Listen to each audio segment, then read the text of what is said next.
Hello beautiful kids, ఈరోజు మనం శ్లోకాస్ నేర్చుకుందామా? నాతో పాటు మీరు కూడా చెప్పండి. వక్రతుండ మహాకాయ, వక్రతుండ మహాకాయ, సూర్యకోటి సమప్రభా, సూర్యకోటి సమప్రభా,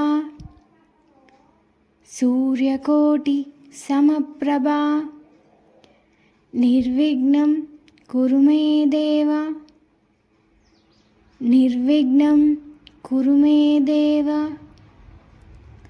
నిర్విఘ్నం కురు మే దేవ. సర్వకార్యేషు సర్వదా, సర్వకార్యేషు సర్వదా అంటే గణేశుడు మంచి దేవుడు అన్నమాట. మనము ఏ పని మొదలుపెట్టే ముందైనా గణేశుడిని తలుచుకుంటే ఆ పని విఘ్నాలు లేకుండా జరుగుతుంది అని అర్థం. మళ్ళీ ఒకసారి శ్లోకం చెప్పుకుందామా? వక్రతుండ మహాకాయ, సూర్యకోటి సమప్రభ, నిర్విఘ్నం కురు మే దేవ, సర్వకార్యేషు సర్వదా.